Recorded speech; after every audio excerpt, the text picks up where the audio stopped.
할렐루야. 수요 충만 예배 나오신 여러분을 주님의 이름으로 환영합니다.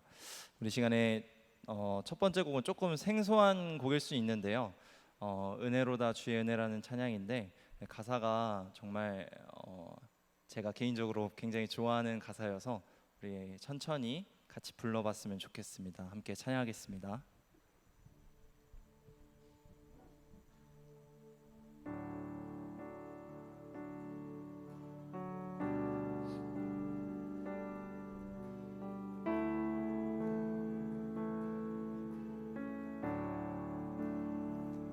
은혜로다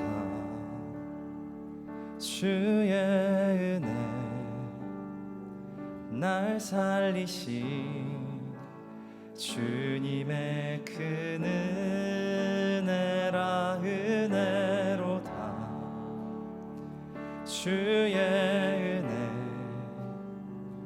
날 살리신 주님의 은혜. 은혜로다 은혜로다 주의 은혜 날 살리신 주님의 큰 은혜라. 은혜로다 주의 은혜 날 살리신 주님의 은혜. 그 은혜 내 맘에 영원히 나를 붙들고 가네. 그 은혜 평생에 영원히 나를 일으키시네.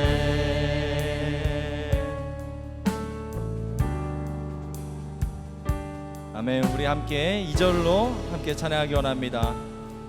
큰 죄에서 날 구했네. 큰 죄에서 날 구했네. 한량 없는 주님의 큰 은혜라. 아들 피로 날 살렸네. 증량 못할. 우리 다시 한번 고백하기 원합니다. 큰 죄에서 날 구했네. 큰 죄에서 날 구했네. 아멘. 한량 없는 주님의 큰 은혜라. 아들 피로 날 살렸네.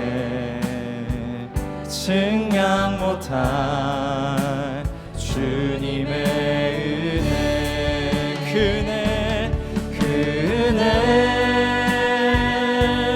내 맘에 영원히 나를 붙들고 가네. 그 은혜 평생에 영원히 나를 일으키시네. 그 은혜 내 맘에. 그 은혜 내 맘에 영원히 나를 붙들고 가네. 그 은혜 평생에 영원히. 우리 이 시간 다시 한번 그 은혜를 고백하기 원합니다. 그 은혜 내 맘에. 그 은혜 내 맘에 영원히 나를 붙들고 가네. 그 은혜 평생에 영원히 나를 일으키시네. 하나님 아버지, 오늘도 우리가 그 은혜 앞에 섭니다. 아버지, 우리가 가진 것 없고 보잘것 없지만 오늘도 그 은혜 앞에 섭니다. 그 은혜 앞에 섰을 때에 하나님께서 우리를 받아주시고 우리를 통해 영광받아 주시옵소서. 오늘 예배 가운데 함께하여 주시길 원하오며 예수님의 이름으로 기도드렸습니다. 아멘.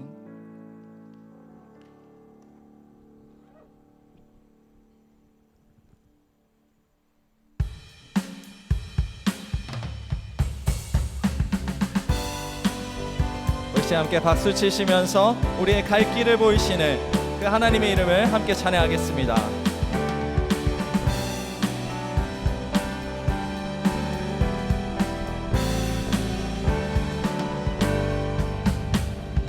갈 길을 밝히 보이시니 주 앞에 빨리 나갑시다. 우리를 찾는 구주 예수 곧 오라 하시네. 갈 길을 밝히 보이시니 주 앞에 빨리 나갑시다. 우리를 찾는 구주 예수 곧 오라 하시네. 죄악 벗은 우리 영혼은 기뻐 뛰며 주를 보겠네. 하늘에 계신 주 예수를 우리 2절로 고백합니다. 우리를 오라 하시는 말, 우리를 오라 하시는 말 기쁘게 듣고 순종하세. 아멘. 구주를 믿기 지체 말고 속속히 나가세. 죄악 벗은 우리 영혼은 기뻐 뛰며 주를 보겠네. 하늘에 계신 주 예수를 우리 3절로 함께 찬양합니다. 주 오늘 여기 계시오니, 주 오늘 여기 계시오니 다 와서 주의 말씀 듣기도 하며 참 진리시로다. 아멘. 죄악 벗은 우리 영혼은 기뻐 뛰며 주를 보겠네. 하늘에 계신 주 예수를 영원히 섬기리. 죄악 벗은 우리 영혼은 기뻐 뛰며 주를 보겠네. 아멘. 하늘에 계신 주 예수를 영원히 섬기리. 오늘도 우리가 구주 예수를 의지할 때 우리에게 큰 기쁨이 되는 줄을 믿습니다. 우리 시간에 함께 계속 박수 치시면서 구주 예수 의지함이 찬양하겠습니다.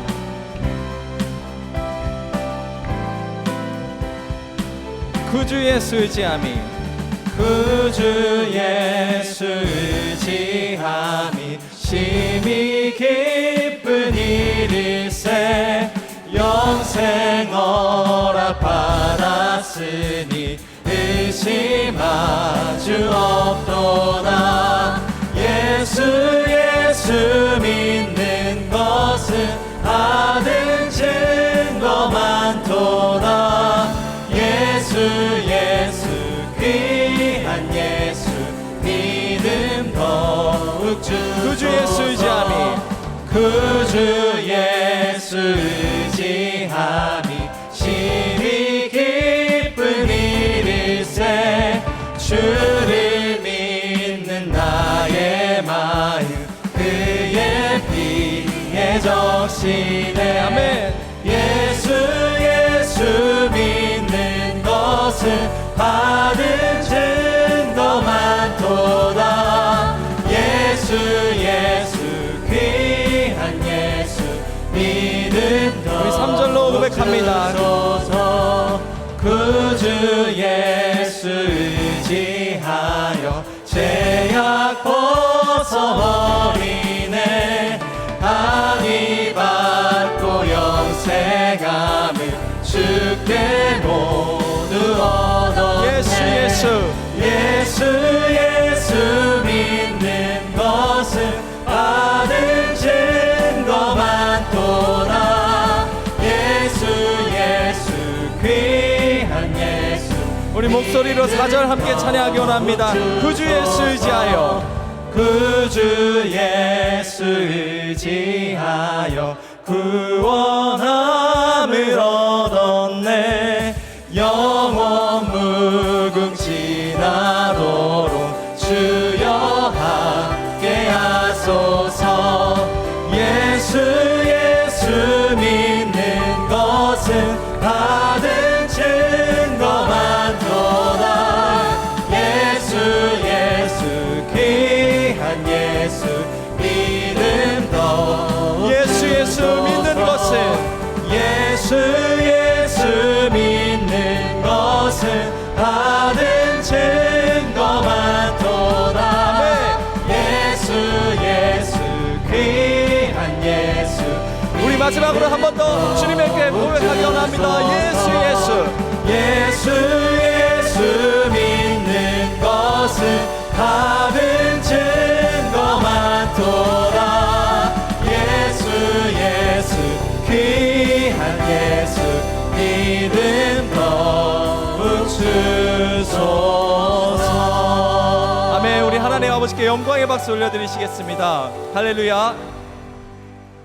아멘.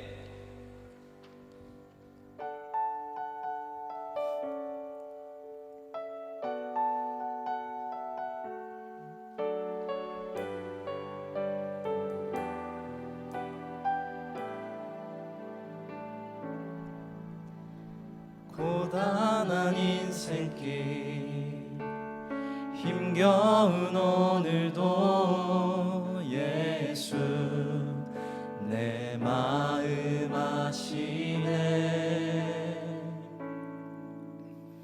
지나간 아픔도 마주할 세상도 예수 내 마음 아시네. 다시 한번 고백할까요? 고단한 인생길 고단한 인생길 힘겨운 오늘도 예수 내 마음 아시네.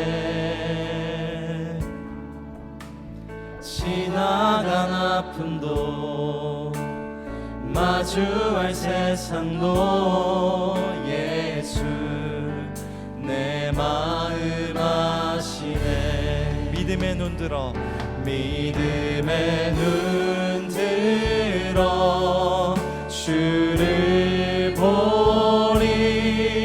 이 또한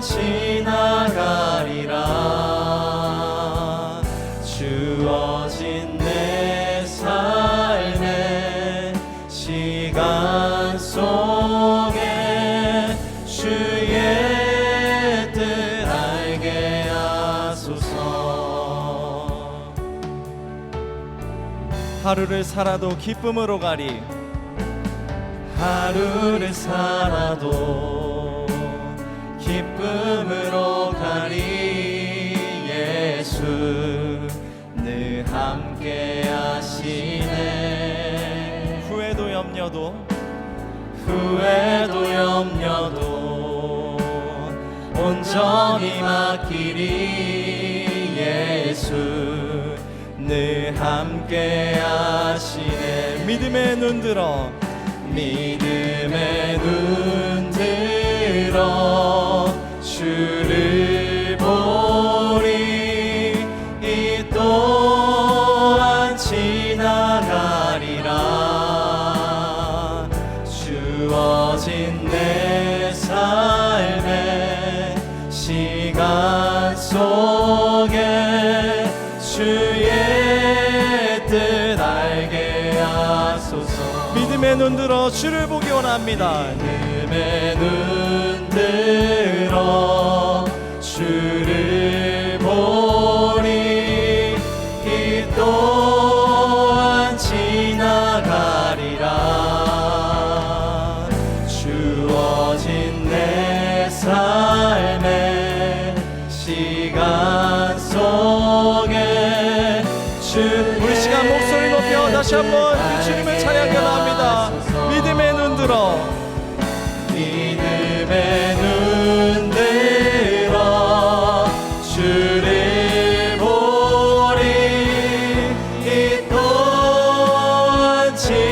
지나가리라.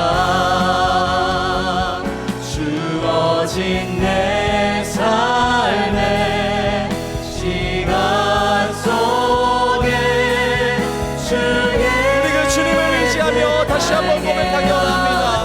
믿음의 눈 들어 주님을 봅니다. 믿음의 눈 들어 주를 보리. 이 또한 지나가리라.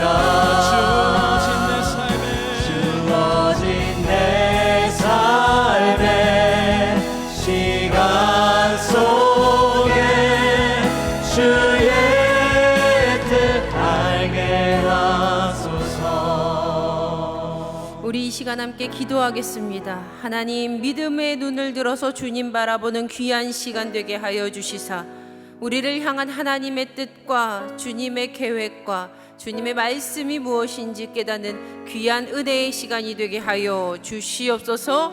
우리 함께 믿음 붙들고 주여 3번 부르시고 간절하게 주님 앞에 간구하며 기도하시겠습니다. 주여, 주여, 주여. 하나님 아버지 고맙고 감사합니다. 주님, 오늘도 믿음의 눈을 들어 주님 바라보며 하나님 우리에게 무슨 말씀을 하시는지, 하나님의 계획과 뜻이 무엇인지 깨닫는 은혜를 허락하여 주시옵소서. 하나님, 믿음을 더하여 주시사 온전히 주님 오늘도 주님을 예배하는 귀한 모든 심령 가운데에 은혜를 베푸시고 복을 베푸시사 하나님의 말씀을 따라가 살아갈 수 있는 은혜를 허락하여 주시옵소서. 하나님, 우리의 삶 가운데 귀한 은혜의 열매들이 맺힐 수 있도록 인도하여 주시고 주님 역사하여 주시사 하나님, 우리의 인생이 말씀을 들으며 변화되게 하여 주시고 우리의 인생이 말씀을 통하여 하나님 달라지게 하여 주시옵소서. 하나님, 믿음의 문을 열게 하소서. 믿음의 눈을 열게 하소서. 믿음의 귀를 열게 하소서. 그리하여 하나님의 귀한 말씀을 듣고 삶이 달라지고 온전히 우리의 삶을 견인하는 놀라운 하나님을 체험할 수 있도록 인도하여 주시옵소서. 달라지게 하시고 변화되게 하여 주시고 주님 인도하여 주시옵소서. 주님 역사하여 주실 줄 믿습니다. 하나님, 오늘도 우리의 참 목자 되시는 주님께 예배할 수 있도록 은혜를 주시니 감사합니다. 주님의 귀한 말씀을 듣고 믿음의 눈을 열어 우리의 삶에 선한 열매, 아름다운 열매가 맺히는 것을 볼 수 있도록, 그 말씀 따라가며 살 수 있도록 크신 은혜를 허락하여 주시옵소서. 우리를 구원하신 참 목자 우리 주 예수 그리스도의 이름으로 기도드립니다. 아멘.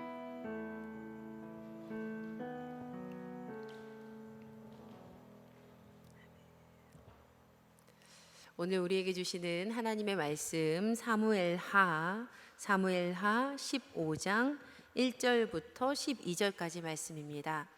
사무엘하 15장 1절부터 12절까지 말씀, 우리 한 절씩 교독하시고 마지막 12절은 함께 읽도록 하겠습니다. 그 후에 압살롬이 자기를 위하여 병거와 말들을 준비하고 호위병 50명을 그 앞에 세우니라.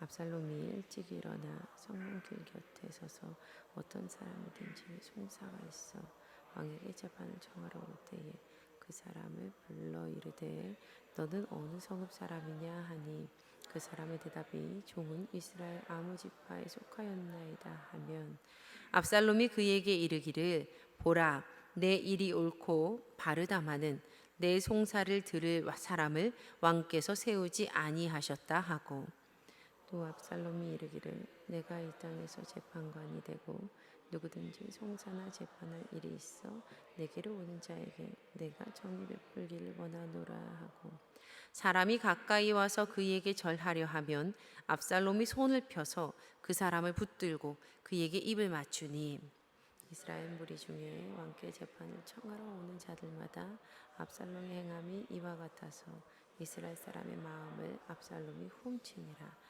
4년 만에 압살롬이 왕께 아뢰되 내가 여호와께 서원한 것이 있사오니 청하건대 내가 헤브론에 가서 그 서원을 이루게 하소서.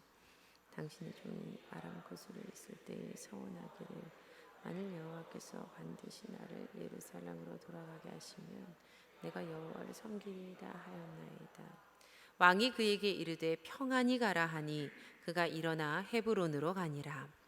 예, 압살롬이 정탐을 이스라엘 모든 지파 가운데에 두루 보내 이르기를 너희는 나팔 소리를 듣거든 곧 말하기를 압살롬이 헤브론에서 왕이 되었다 하라 하니라.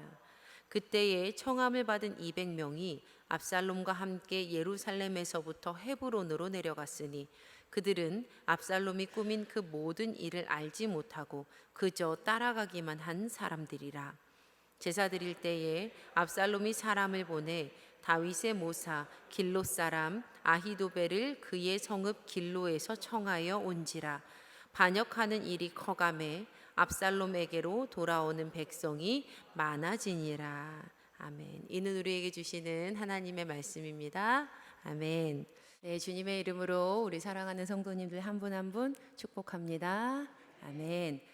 다윗의 이야기를 통해서요, 그 참목자를 따른 인생이 받는 그 은혜에 대해서 나누는 시간, 목자를 따라서 다윗, 함께 말씀을 듣고 있습니다. 다윗에게 허락하신 하나님의 귀한 은혜가 오늘 이 시간 우리에게도 동일하게 임할 것을 믿습니다. 아멘. 제가요 오래전에 뜨거운 여름날에 그 부모님 댁에 갔을 때 있었던 작은 이야기입니다. 그러니까 오랜만에 가족이 함께 모여서 이제 식사를 나눈 후에 어머니께서 참외를 깎아주셨어요. 그런데 이 참외가요 좀 요상하게 생긴 거예요. 참외가 이게 너무 작기도 하고, 그리고 또 이렇게 반을 갈라봤더니 뭐 씨가 들어있는 모양도 제가 그동안에 봤던 그런 참외랑은 좀 약간 미세하게 이게 다른 겁니다. 그래서 제가 어머니께 여쭈어봤어요. 이 참외 어디서 사신 거예요? 이거 그동안 제가 먹어본 거랑 너무 다르게 생겼잖아요. 이거 어디서 사셨어요? 그러자 어머님께서 웃으면서 이렇게 말씀하시는 겁니다.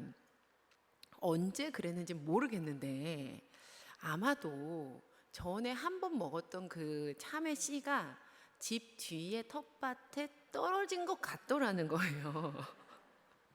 직접 심지도 않았고 양분도 주지 않았고 기르지도 않았는데 어느 날 갑자기 그 집 뒤에 텃밭에 노란 뭐 열매가 있어서 가서 보니까 이게 참외가 맺혀 있더라는 겁니다. 그래서 그 몇 개 되지 않은 참외를 이제 가족이 같이 밥을 먹으니까 오늘 따서 깎아 보셨다는 거예요.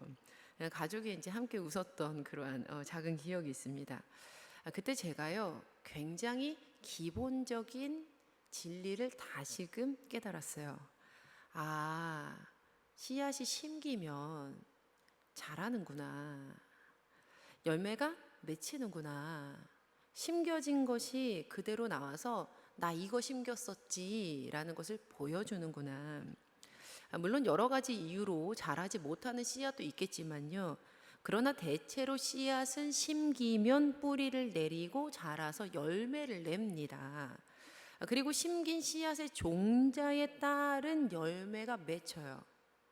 야고보서의 말씀인데요. 야고보서 3장 12절에 내 형제들아 어찌 무화과 나무가 감람 열매를 포도나무가 무화과를 맺겠느냐. 이와 같이 짠물이 단물을 내지 못하느니라. 무화과 나무는요 무화과 열매를 맺습니다. 감람 나무는요 감람 열매를 맺어요. 포도나무는요 포도 열매를 맺어요. 짠물은요 짠물을 내지 결코 단물을 낼 수는 없는 거예요. 심겨진 것이 무엇인지에 따라서 그의 동일한 것이 드러나 보인다는 겁니다. 이어지는 야고보서 3장 13절 말씀인데요. 너희 중에 지혜와 총명이 있는 자가 누구냐? 그는 선행으로 말미암아 지혜의 온유함으로 그 행함을 보일지니라. 저자 야고보는 하늘로부터 온 지혜를 이해함으로 그것을 소유한 이들, 그러니까 그것이 심겨진 이들은 지혜의 온유함으로, 즉 선행, 착한 행실로 그의 행함을 나타내 보여라 라고 권면을 합니다. 하나님의 자녀들이라면, 그분의 씨앗이 심겨진 이들이라면, 하늘의 지혜를 이해하고 소유한 사람이라면 마땅히 이리 살아야 한다라는 겁니다. 우리는요 무엇이 심겼는지 보이는 삶을 살게 됩니다. 그러나 오늘 다윗의 아들 압살롬은요, 이 하늘의 지혜를 이해하지도 소유하지도 또 지혜의 온유함이라는 그 여세의 행실의 선한 열매도 맺지 못했습니다. 비록 선왕 다윗의 아들이었지만요, 분명 하나님에 대해서 아는 것이 많았을 그러한 사람이었겠지만 압살롬은 그의 인생에 참으로 안타까운 열매를 맺습니다. 그 열매가 썩어요. 그리고 더더욱 어리석고 제가 보기에 너무 안타까운 부분은 압살롬 그는요, 자신이 지금 어떤 열매를 맺은 상태인지에 대해서도 전혀 인지하지 못하고 있다라는 사실이에요. 자신이 사랑하는 그 여동생 다말의 복수를 위해서 배다른 형 암논을 죽인 압살롬이요, 무려 7년이라는 시간 동안 갇혀 사는 인생을 살아가죠. 이렇게 예루살렘에서 마지막 7년 중에 두 해, 그러니까 2년째 갇혀 산 지 2년째 해, 압살롬은 자신을 예루살렘으로 돌아오게 한 주요 인물 요압 장군을 부릅니다. 그는요, 요압을 아버지 다윗에게 보낼 그러한 계획이었어요. 근데 이 요압 장군, 그래도 한 나라의 왕자잖아요. 이 압살롬이 한 나라의 왕자인 압살롬의 호출을 가볍게 무시해 버립니다. 이 요압이라는 사람, 다윗 왕에게도 자기 성질 그대로 막 하는 사람이었기 때문에 고작 그 사람 입장에서 고작 왕자의 호출쯤은 자기가 생각하기에 필요 없는 일이다라는 판단이 들면 신경도 쓰지 않았던 거였어요. 무려 2번이나 왕자의 명령을 등한시해요. 얼마 전까지만 해도 이 요압은요, 예루살렘으로 이 압살롬을 귀환시키기 위해서 가진 노력을 다했던 사람이었습니다. 그 드고아 지역에서 현자를 직접 불러와서 그가 짠 시나리오를 입에 넣어주기도 하고 그렇게 왕을 속이기도 하죠. 한 나라의 군대 장관이 충성을 다해야 하는 왕을 속였다? 이거 목이 날아갈 수도 있는, 그 죄목으로 목이 날아갈 수도 있는 위험까지도 감수했어요. 하지만 실상 이 모든 노력은요, 압살롬과 다윗의 관계 개선을 위해서가 아니라 요압 자기 자신만을 위한 일이었어요. 그가 압살롬을 귀환시키려고 떠나기 전에 이 요압이요, 다윗에게 이렇게 말하거든요. 사무엘하 14장 22절 보면 요압이 얼굴을 땅에 대고 절을 하면서 말해요.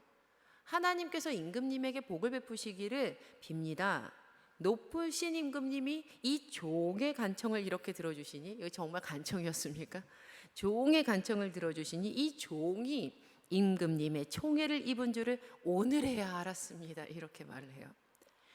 이 종이 임금님의 총애를 입은 줄을 오늘에야 알았습니다. 그러니까 다윗 왕에게 나를 총애하는 거지요 라고 이렇게 확실하게 짚고 넘어가는 겁니다.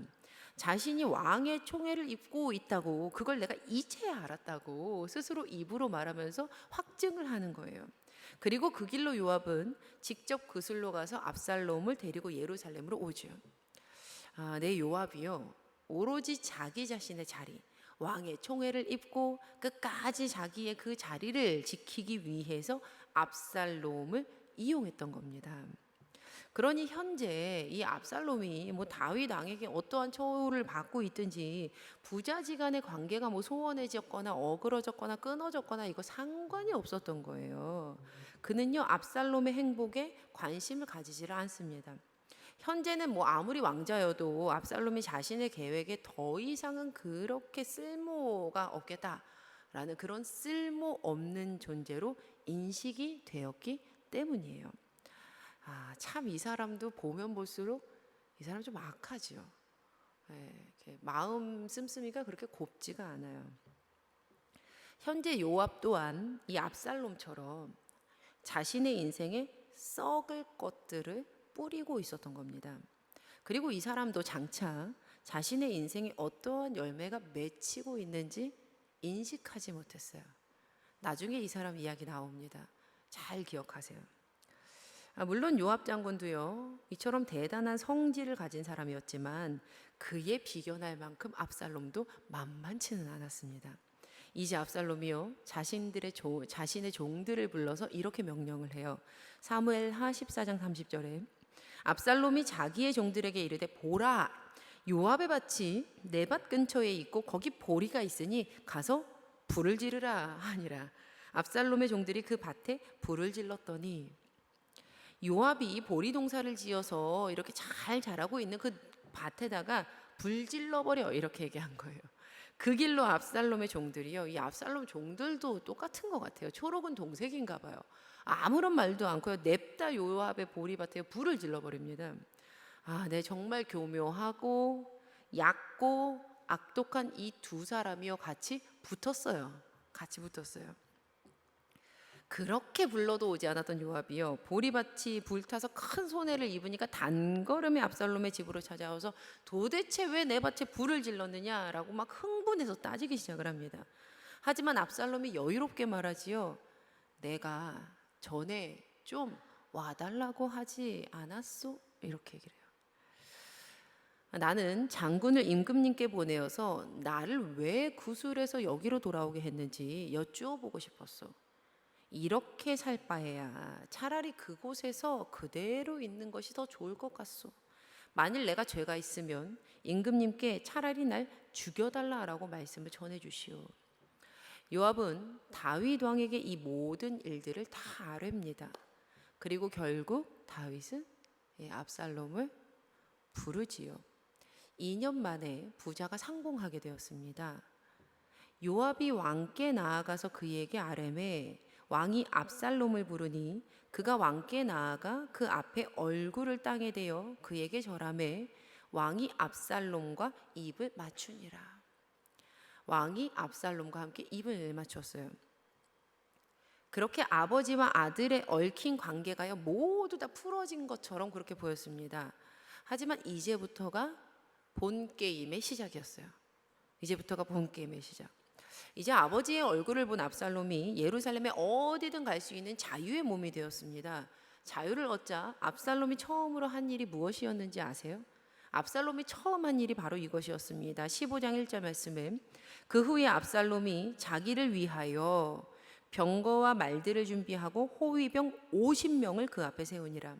자기를 위해서 병거와 말을 준비하고 호위병 50명을 그 앞에 내세우고 그는 자신을 위해서 일하기를 시작을 합니다. 지금 압살롬의 이러한 행동은요 외적으로는 누군가 봤을 때 자신을 과시하는 거예요. 그러니까 분명 그가 지나가면 와 왕자 지나간다 그러면 사람들이 다 봤을 거 아니에요. 과시하는 거예요. 더불어 이것은 내적으로 유사시에 사용할 군사적인 핵심 세력을 마련하는 것으로 볼 수가 있습니다. 왜냐하면 당시에 50명, 이 50명이라는 수는요 일반적으로 군대의 기본 단위였기 때문이에요. 50명은요 군대의 기본 단위였거든요. 그러니까 여기에서 그의 검은 속내가 서서히 드러나고 있는 장면이에요. 이렇게 잘 차려입고 잘 정비한 그가 아침 일찍부터 일어나서 하는 일이 있었습니다. 바로 많은 백성들이 드나드는 그 성문, 바로 그 성문으로 사람들이 들어오는 길가에 서 있는 일이었어요.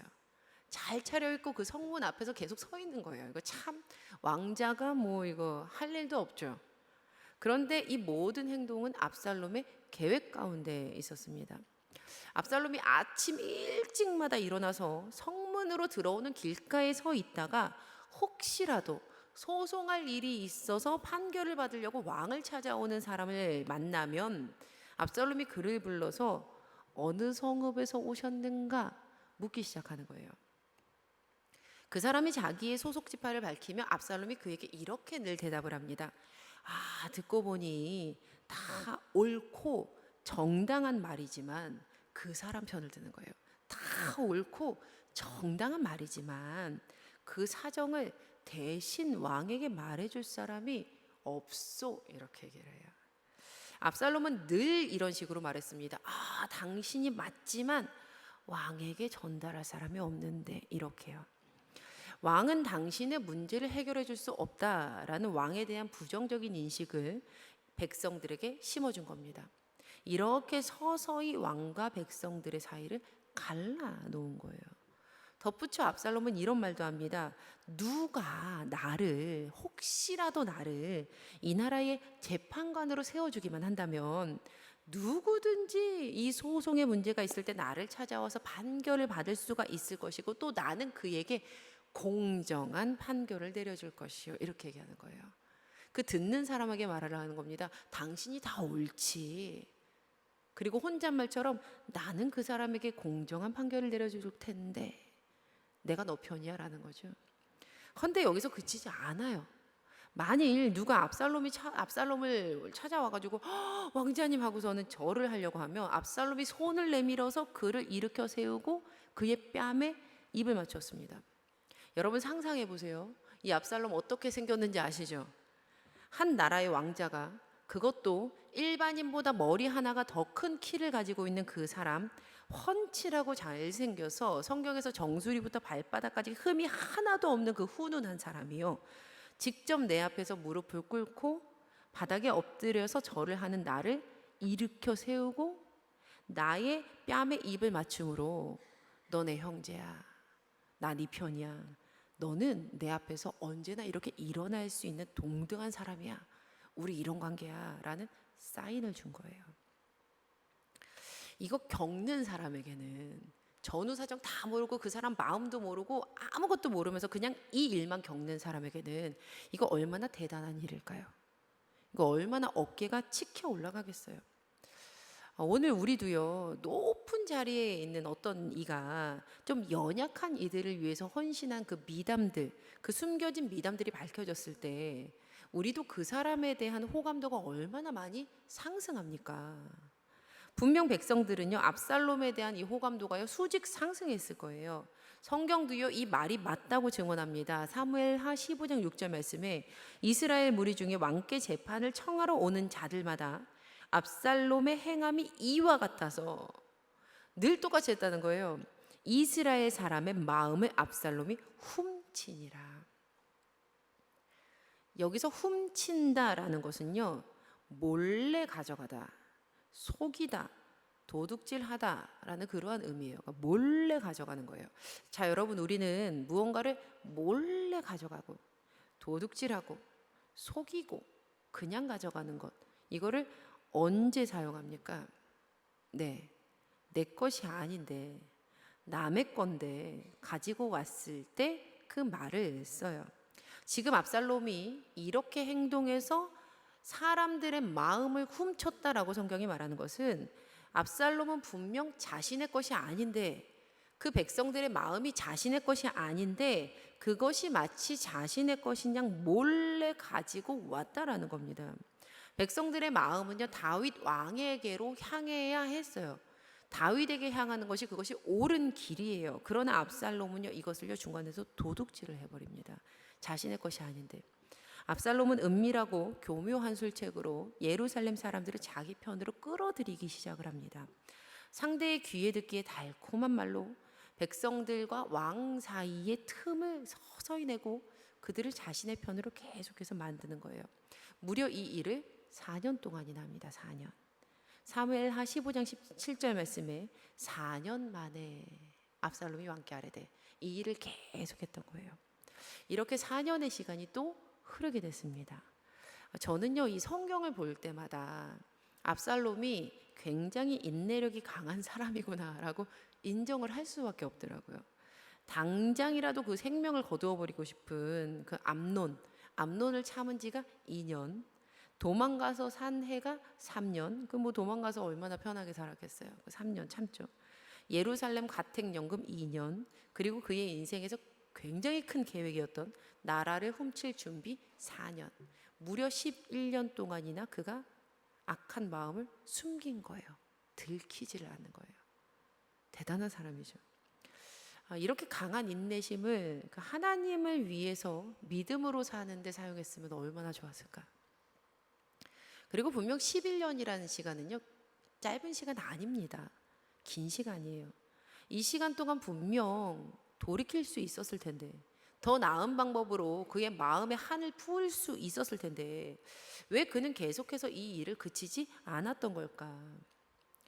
압살롬은요, 오로지 자기 자신만을 위해서 그의 이 모든 이제 마음의 한을 풀기 위해서 그 좋은 자원들과 중요한 시간을 사용을 합니다. 그리고 이제는요, 이거를 계속 거기로 가다 보니까 이제는 눈에 정말 보이는 게 없기 시작해요. 왜냐하면 하나님까지 이용하기 시작합니다.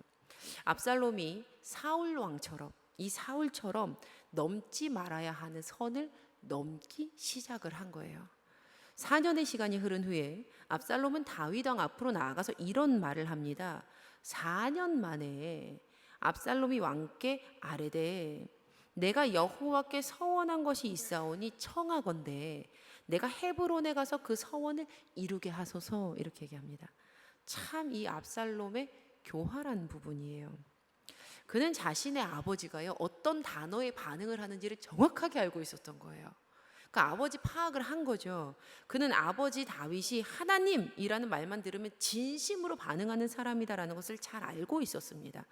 자, 그렇다면 왜 아버지가 하나님이라는 말만 들어도 그렇게 행동하는지, 왜 아버지가 그 하나님을 위해서 인생을 걸었는지, 왜 아버지가 연약하고 부족한 모습 그대로도 하나님께 나아가서 그렇게 사랑받으면서 사는지, 그 이유와 마음의 중심이 궁금했어야 됐는데, 우리 아버지는 하나님이라는 단어만 들어도 나에게 다 좋다고 허락하실 거야 라는 잘못된 배움을 얻어버린 거예요.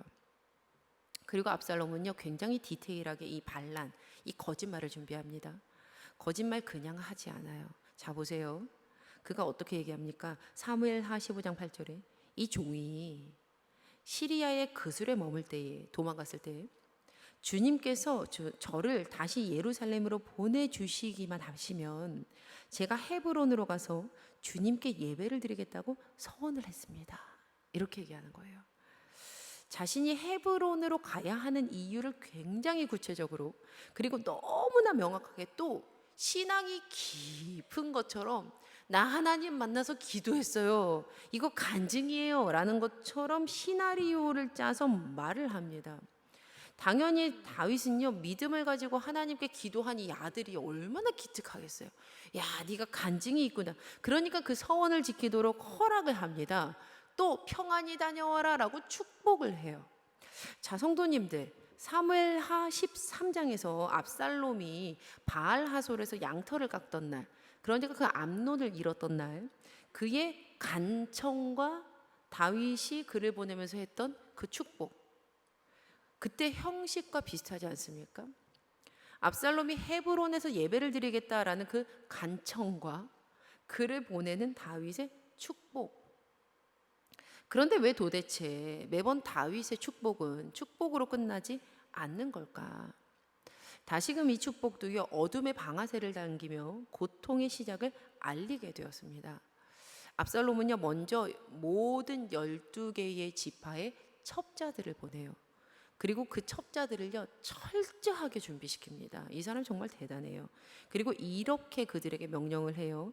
사무엘하 15장 10절에 이에 압살롬이 정탐을 이스라엘 모든 지파 가운데에 두루 보내 이르기를 너희는 나팔 소리를 듣거든 곧 말하기를 압살롬이 헤브론에서 왕이 되었다 하라 하니라.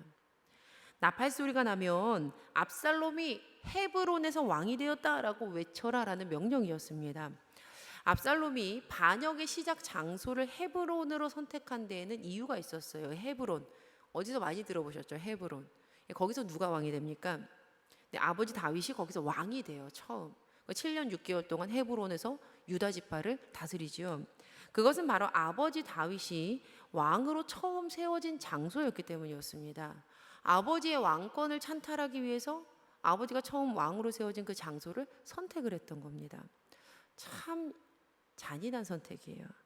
압살롬은요 분명히 말씀드렸듯이 11년 동안이나 돌이킬 수 있는 기회가 있었어요. 그에겐 기회였어요. 하나님의 참으심. 그러나 그는 그 11년을 잔혹함이라는 물감으로 계속 칠하고 있었을 뿐 더 나은 선택을 하지 않았습니다. 결국 그는 그렇게 헤브론으로 갑니다. 그런데 압살롬이 헤브론으로 향해서 떠났을 때요 그는 혼자 가지 않았어요. 성경은 그가 200명의 사람들과 함께 갔다라고 말을 합니다.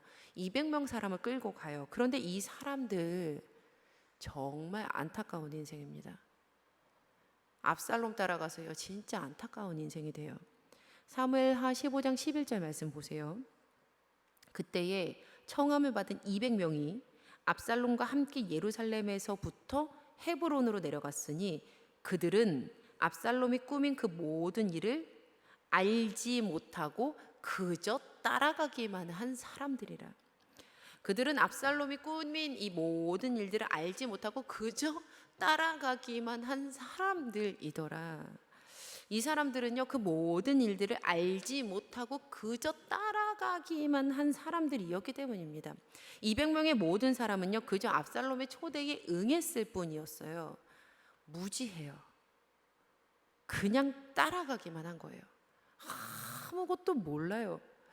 그런데요, 성도님들, 그들은요, 자신들도 알지 못하는 사이에 반란군이 되어 있었습니다. 하나님의 사람 다윗을 대적하는 자리에 앉아버렸어요. 같이 죄 짓는 자리에 있게 된 거예요. 아무것도 모른 채 말이죠. 성도님들, 무지한 채로 죄의 자리에 거하지 않도록 기도하십시오. 특별히 우리와 우리의 자녀들이 부지 중에 죄를 짓지 않도록 기도하십시오. 주님의 사람들이 지혜롭지 못하여서 분별하지 못한 채 죄와 함께 거하지 않도록 기도하십시오. 우리 교회가 그렇지 않도록 기도하세요. 불쌍하게도 이 사람들은요, 무지한 중에 반역의 자리 그 중심에 함께하게 되었습니다. 그저 따라가기만 한 사람들이라. 아니, 어떻게 이런 문장이 있습니까? 그저 따라가기만 했대요. 이거 참 헛웃음이 납니다. 저는요, 개인적으로 이 부분 보면서요, 개인적인 신앙적인 상상으로, 신학이 아니라 신앙적인 상상으로 지금 압살롬의 영적 상태가 이와 같았겠다라는 묵상을 했습니다. 성경에 나오지 않기 때문에 확증을 할 수는 없지만요, 저의 상상에서 압살롬은 지금 자신이 향하는 인생길의 종착점이 어디인지도 모른 채 그저 그냥 가는 거예요. 분별하지도 못하고 생각하지도 못하고 고민하지도 못하고 기도하지 않은 채 그 무지한 상태로 끝을 향해서 내달리고만 있습니다. 그리고 이렇게 앞장선 이나 뒤따라간 이나 무지한 이들로만 가득 채워진 곳에서 반역의 첫 총성이 울리기 시작했습니다. 실제로 압살롬이요, 헤브론에 도착해서 예배를 드려요. 예배를 드렸어요. 그러나 진정한 예배가 아니었음이 당연하겠죠. 거짓 예배를 드리던 이 압살롬이요, 또 다시 사람을 보내서 다윗의 주요 인물 한 사람을 빼냅니다. 우리는 자신의 것이 아닌 것을 가지고 오는 것을 도둑질이라고 했습니다. 압살롬의 게 아니에요. 압살롬의 것이 아니에요. 하나님이 그에게 주신 것이 아니에요. 그런데 압살롬이 또다시 사람 도둑질을 합니다. 그는 다윗의 참모였던 아히도벨을 자신에게 오라고 초대를 합니다. 그리고 아히도벨이요, 압살롬과 손을 잡고 반란의 중심으로 직접 걸어 들어가죠. 자, 여러분, 지금 등장하는 이 사람 아히도벨, 이 사람도 기억하시기를 바랍니다. 그는 과거에 다윗의 정치 군사 전략 고문이었어요. 그는 참 대단한 그러한 전략가입니다. 당시 아히도벨이 계획한 모든 일들은 그것이 무엇이었든지 간에 하나님께 받은 말씀, 그 하나님께 받은 말씀과 똑같이 여겨졌거든요. 그만큼 똑똑하고 지혜롭고 지식도 많은 그런 사람이었어요. 다윗도 아히도벨의 전략을 하나님의 말씀처럼 여겼고 그의 아들 압살롬도 마찬가지로 동일하게 생각을 합니다. 곧 나올 이야기지만 반란군을 피해서 도망한 이 다윗이 아히도벨이 압살롬과 같이 손을 잡았다는 이야기를 듣고 하나님, 그의 계획이 무산되게 해주세요라고 전심을 다해서 기도하는 모습이 나옵니다. 그만큼 두려운 사람이었어요. 그런데 도대체 왜 아히도벨이 다윗의 손을 뿌리치고 반역자 압살롬의 손을 잡은 걸까? 그 이유를 추정해 볼 수 있는 말씀이요, 사무엘하 23장 34절에 나옵니다.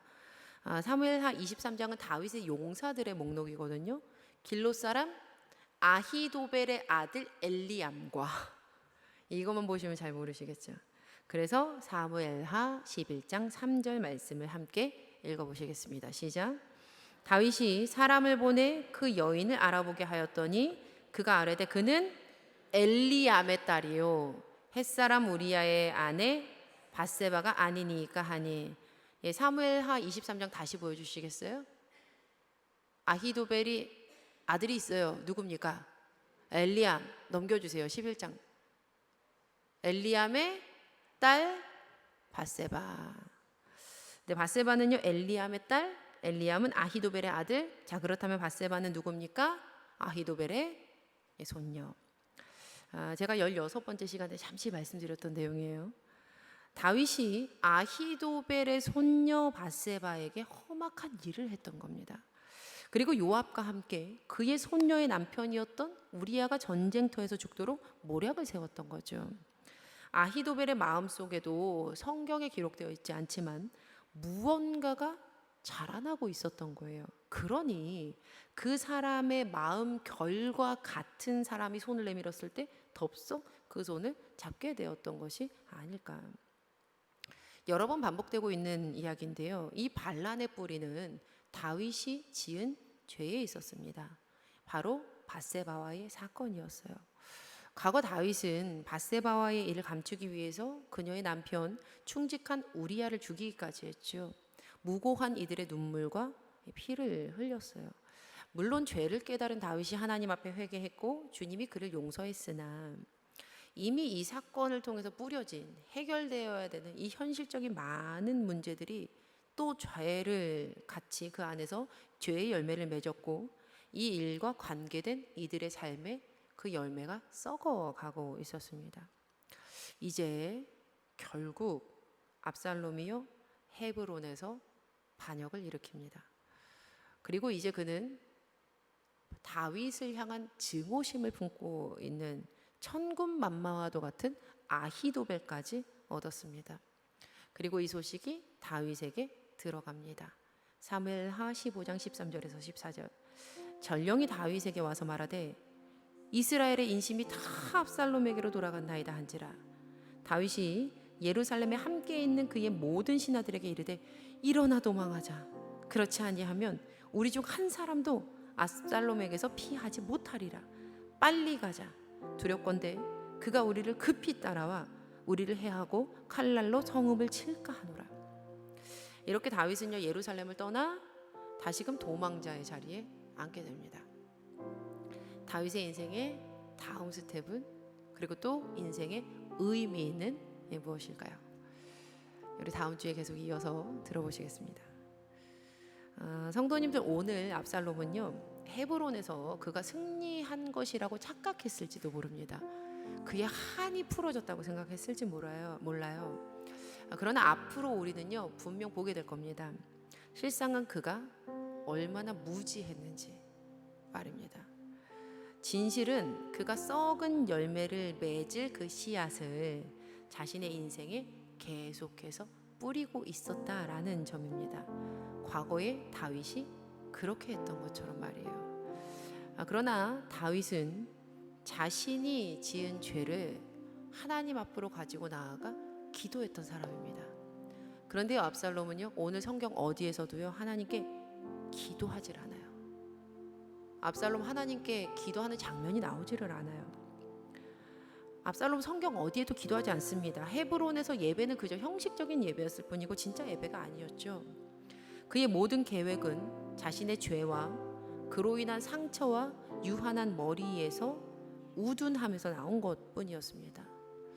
자, 그렇다면 오늘 말씀을 들은 우리는 이런 질문을 우리에게 해보았으면 좋겠어요. 오늘 나는 나의 인생에 어떠한 씨를 뿌리고 있는가? 분명 씨는 잘하는데 제발 바라기는요 저도 무섭더라고요. 무지해서 정말 아무것도 몰라서 그냥 따라가기만 했는데 썩은 열매가 맺히는 것을 심지 않기를 간절히 소망합니다. 오늘 우리는요 비록 연약하고 부족할 수 있지만 죄 지을 수 있으나 그러나 결국 하나님의 은혜로 선한 열매를 맺는 인생이 되기를 주님 앞에 나아가 회개하고 기도하고 자복하고 돌이켰을 때 그리 살아갈 수 있는 은혜와 힘을 하나님께서 주실 것을 믿습니다. 그 은혜를 누리는 우리 사랑하는 성도님들 되시기를 예수님의 이름으로 간절히 축원합니다. 아멘. 우리 함께 찬양하며 기도하시겠습니다.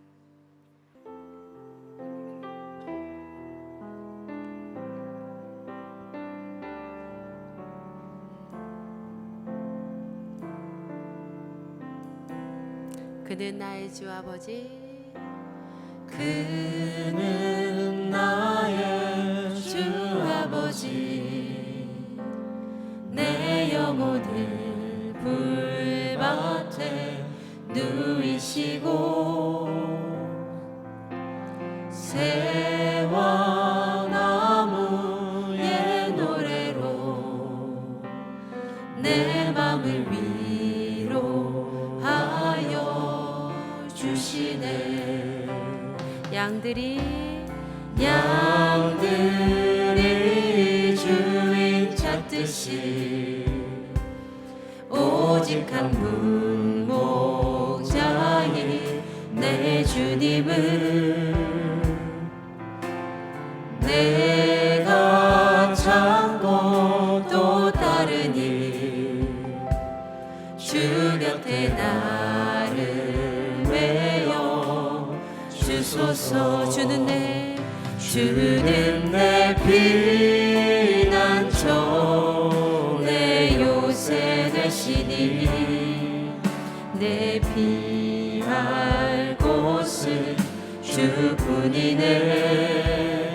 나 돌아갈래 본향 주의 집에서 내 주님 맞아 주시리. 양들이 주인 찾듯이 양들이 주인 찾듯이 오직 한 분 목자인 내 주님을 내가 찾고 또 따르니 주 곁에 나를 메어 주소서. 주는 내 피난처 내 요새 되시니 내 피할 곳은 주뿐이네. 나 돌아갈래 본향 주의 집에서 내 주님 맞아 주시리. 우리 이 시간 주신 말씀 믿음으로 붙들며 함께 기도하겠습니다. 우리 이렇게 기도했으면 좋겠습니다. 주님, 제가 무지하여서 썩은 열매를 맺을 씨앗들을 인생 가운데 뿌리지 않도록 지켜 주시옵소서. 목자 되시는 주님만을 따라 의의 열매, 구원의 열매를 맺으며 살게 하여 주시옵소서. 우리 이 시간 주신 말씀 붙들고 믿음 가지시고 주님의 일하심을 간절히 구하며 우리 주여 세 번 부르시고 기도하시겠습니다. 주여, 주여, 주여. 하나님 아버지 고맙고 감사합니다. 하나님 우리의 삶 가운데 주님 무지하여